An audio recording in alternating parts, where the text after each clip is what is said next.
Hey, it's Craig. I just wanted to let you know that you can listen to Canadian History X early and ad-free on Amazon Music, included with Prime. Greetings and welcome to another episode of Canadian History X. If you like, you can support the podcast for as little as $3 a month. Just go to patreon.com/CanadaEHX. You can also donate to the podcast by going to CanadaEHX.com and clicking Donate. Don't forget, I have 3 other podcasts out there, From John to Justin, which releases every single Friday and looks at every single Prime Minister in Canadian history, but I'm on part 2, looking at every opposition leader who never became Prime Minister. I have Coast to Coast, which looks at the building of the Transcontinental Railway, and that releases every single Thursday. And I have Canada's Great War, which looks at Canada during the First World War, and that comes out every single Sunday. I do all these podcasts full-time, the writing, the research, the editing, everything. So, every dollar you give helps keep it all going. And anytime you donate or become a patron, I will thank you specifically on the air. And I will also thank you throughout my social media. If you like, you can email me at craig@canadaehx.com. You can find me on Twitter. My handle is Craig Baird, CraigBaird, and I'm on Instagram at Bairdo37. And if you enjoy the episode, please consider giving the podcast a 5-star review. If you do, again, I will thank you directly on the air and throughout my social media.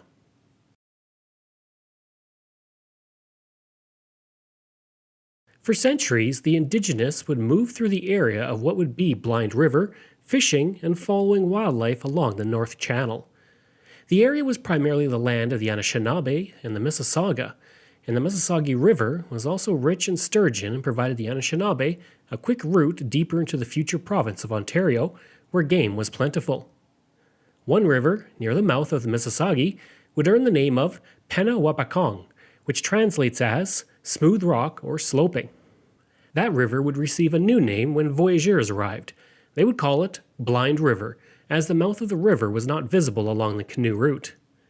Today, the Mississauga First Nation has a reserve located just to the west of Blind River, and to honor the Indigenous who occupied the land long before Europeans, Blind River Town Council recently began adding an acknowledgement before they open any council meeting. As Europeans moved farther inland, they would eventually reach the location of Blind River. The vast wealth of natural resources found in the North Channel was enticing enough that in 1789, the Northwest Company built a fur trading post to access the abundance of furs and other resources in the area. The early trappers who lived in the area would eventually become some of the first settlers as they adjusted their lives with the decline of the fur trade. One of the biggest booms for the area came in timber, of which Blind River had an abundance of. The boom was only increased when copper was found at the nearby Bruce Mines in 1846, and the need for timber increased. Before long, the first sawmill was built in the community, which provided timber for the copper mines, and the location of that sawmill is where the Old Mill Motel now sits in the community. In 1888, the Canadian Pacific Railway was built through the area from Sudbury, connecting Blind River with the rest of the country and greatly increasing the growth of residents moving into the area.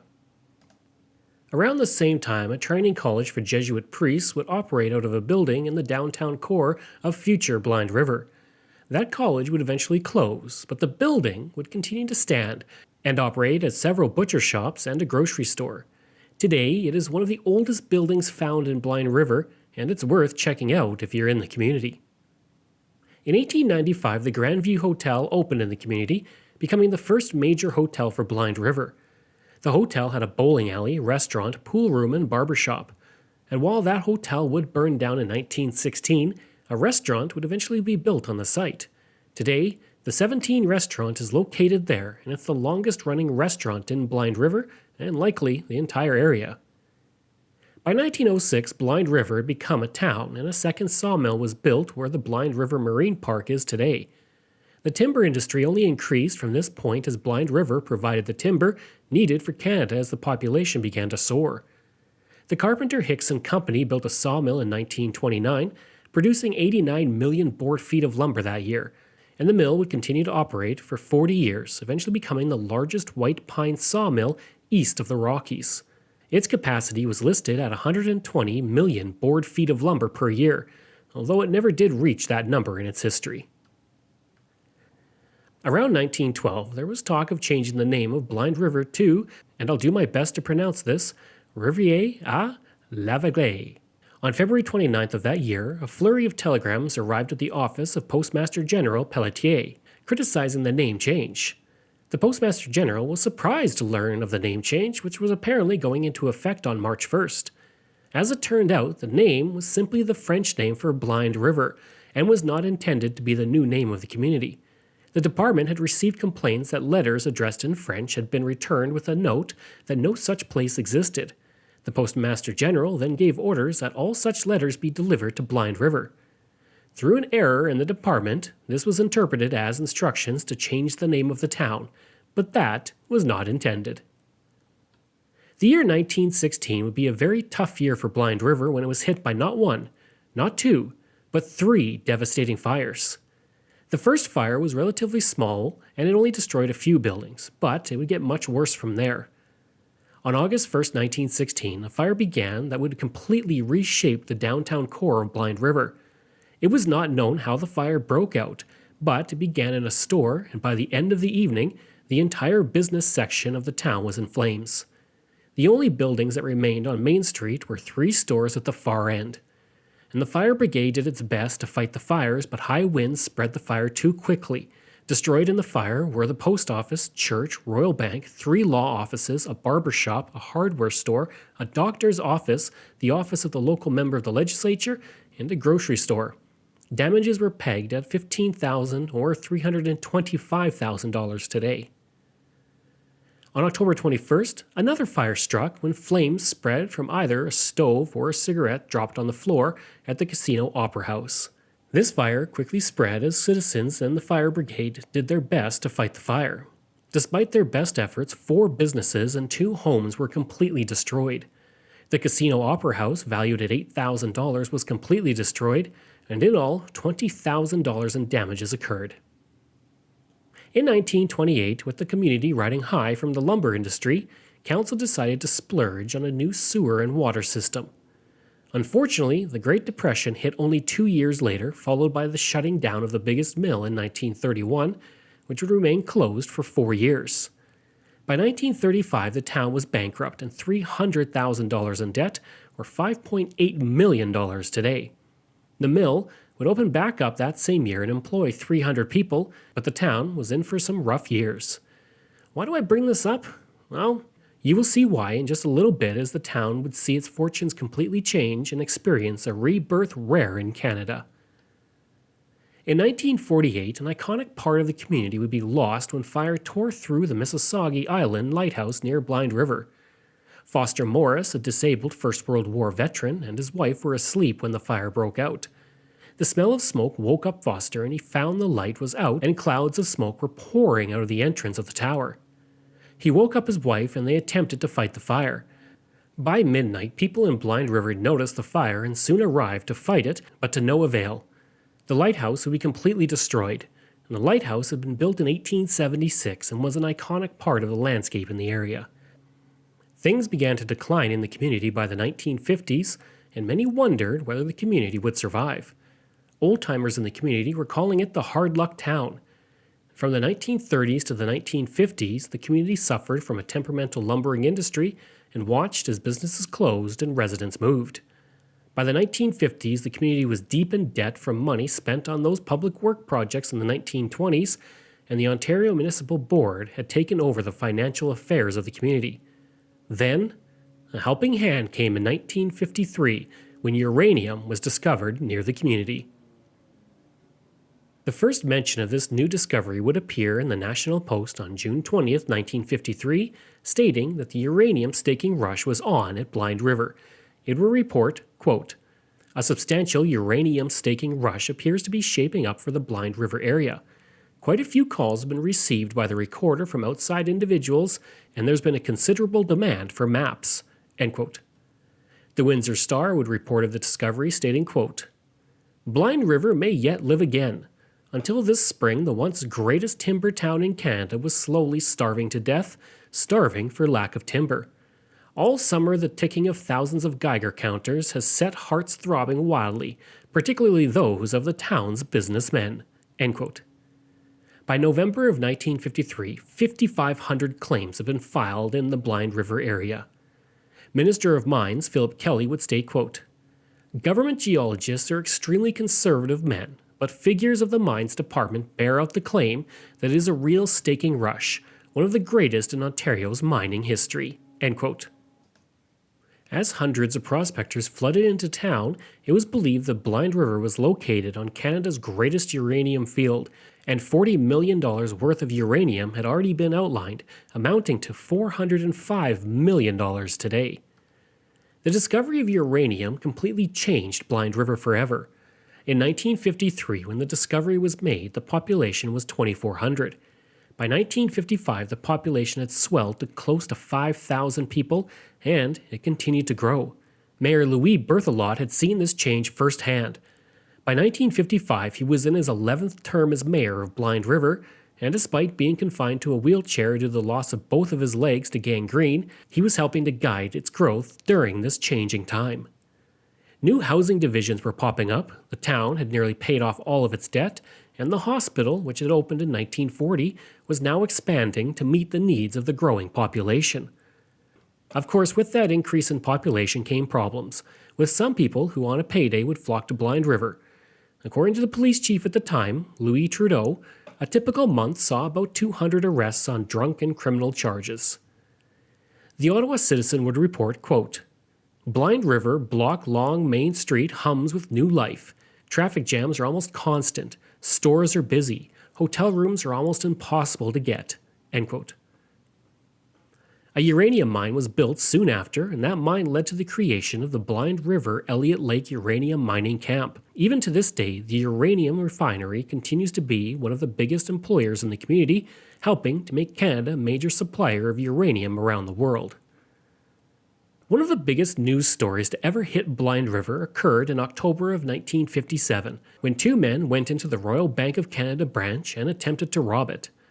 The attempt was unsuccessful, but it would sadly result in the death of J.J. Walter Bridges, who had been shot by one of the men during the robbery. The man had entered the bank at 10 a.m. and told a junior clerk to get them the money. Bridges walked in to see what was going on and was shot in the abdomen as a result.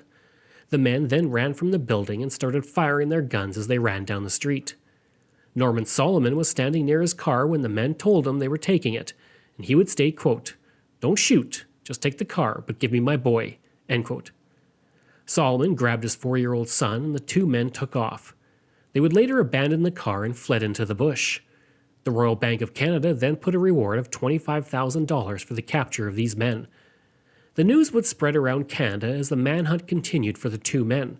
Roadblocks were set up in the area that would last throughout October in an attempt to find them. Two men who robbed a bank in Norwood would be captured, and it was believed the two men were associated with the robbery that happened in Blind River. The two men were found not to be involved with that robbery, but on November 13th, a warrant was put out for Fred Montgomery and his son Rodney, who were identified as the robbers. The men had reached Timmins by October 15th, and it was discovered that they robbed a clothing store and put the owner into a washing machine to take clothes and money. On November 18th, newspapers across Canada blazed huge headlines that stated the men had been captured. Angus Campbell, who lived near Saskatoon, would collect the full reward of $27,000 for his information that led to the capture. That amount of money would be about $263,000 today. Fred Montgomery, who was 41, and his 17-year-old son Rodney would be found guilty and sentenced to hang on July 15, 1958. On that day, only Fred would hang, while Rodney would instead be sentenced to life in prison at the Kingston Penitentiary. The building where the bank was housed had been built in 1920 and would be occupied by the Royal Bank until 1975. Today, you can visit the building and see a part of the infamous history in Blind River.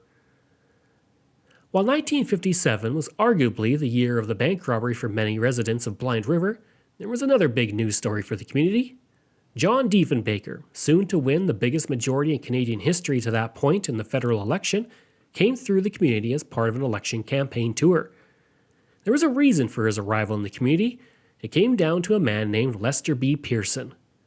In only a few short months, Pearson would become the leader of the opposition, and from 1963 to 1968, he was the Prime Minister of Canada. Today, he's often considered to be the best Prime Minister Canada has ever had, and Blind River was represented by him the entire time, from 1948 to 1968. During the 1957 visit to the area, Pearson left a note behind for Diefenbaker that stated, quote, "I hope you are finding the Algoma air stimulating, but not too stimulating. I have been near John the Baptist preparing the way. How you can gain weight in this kind of life is a miracle." End quote. A drugstore now called Mitchell's Rexall IDA would also open in 1958, and it featured a robbery as well, except this one was more funny than tragic. The robber apparently came into the store with a note that read, quote, "This is Robbie. I want some money, and no one will be hurt." End quote. The robber, believing that his highly confusing note would be persuasive, but instead he was simply arrested by police.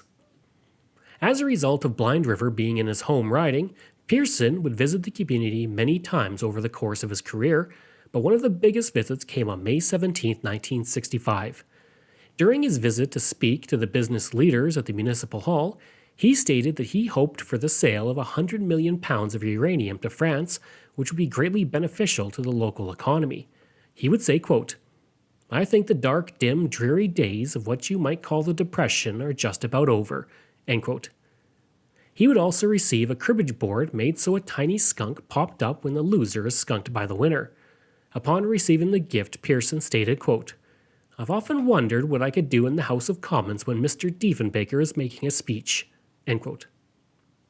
He then attended the Blind River High School prom, where his wife Marion crowned Dawn Wilson the prom queen. Pearson danced with Dawn at the ceremony, while Dave Scanlon, Dawn's boyfriend, danced with Marion. 1 month after Pearson visited Blind River and danced at the prom, a young man was driving through the community when his car, which he named Mort, suddenly broke down in the community. That man was named Neil Young, and the incident would be immortalized in his song, "Long May You Run," which incorrectly states that the car broke down there in 1962. Well, it was back in Blind River in 1962 when I last saw you live. But we missed that ship on the long decline. Long may you run. At the time, Young was touring Canada as a solo artist to limited success. But 1 year later, he would join Buffalo Springfield, and a musical icon was born. Of course, if you go to Blind River, you should visit the river itself. Between Hudson Street and the Trans-Canada Highway, a beautiful area has been set up to enjoy the beauty of the river, including a fountain that was built in 1995 and replaced with a new one in 2020 that celebrates the importance of the bodies of water in the history of Blind River. Also, while you're in Blind River, you can hike the historic Voyageur Trail, which is a discontinuous trail that runs from along the shores of Lake Huron and Lake Superior for 600 kilometers. The 45-kilometer section that includes Blind River was built by Norm Ledit beginning in 1973. He would construct the entire trail with the help of 4 others for the next 15 years until its completion in 1988. The trail also carries some history in that during the Second World War, many of the yellow birch trees were logged in the area in order to be used in the construction of mosquito bombers, which were critical to the Allied victory during the Second World War. Anytime you visit a place with a fascinating and deep history like Blind River, the best place to go is the local museum. In this case, you can visit the Timber Village Museum, which highlights the history of Blind River through artifacts from that history. Exhibits highlight the logging, fur trapping, shipping, commercial fishing, and lumbering history of the area. You can also find on the grounds the largest white pine sawmill east of the Rocky Mountains. And in addition to the history exhibits and local art, the gift shop also features unique artisan goods, souvenirs, and delicious maple syrup, plus much more. I hope you enjoyed that episode and my look at Blind River, Ontario. If you did, please leave a rating and review. If you like, you can reach me through email at craig@canadaehx.com. You can also visit my website where you'll find hundreds of articles on Canada's history as well as all my podcast episodes. Just go to canadaehx.com. And don't forget you can support the podcast through Patreon. There are multiple tiers to choose from, all with great benefits. You can support the podcast for as little as $3 a month, just like all of these wonderful patrons have, and I apologize if I mispronounce any names. Randy Hayden, Doug Campbell, Reg W., Deborah Carlson, Francis Helbling, Randall McCallum, Diane Wade, Lorianne Kirby, Gary Dolovich, Nick Zinri, Shannon Marshall, Clinton Martinez, Dimitri Shove, Aaron O'Hara Myers, Robert Dunseith, Todd Casey, Catherine Roy, Luke S., J.P. Bear, Jason Hall, Phil Maynard, and Iris Gray. If you want, you can find me on Facebook. Just go to facebook.com/CanadianHistoryX. You can find me on Twitter. My handle is Craig Baird, CraigBeard. And you can find me on Instagram. Just go to Bairdo37. Thanks, and we'll see you again next time.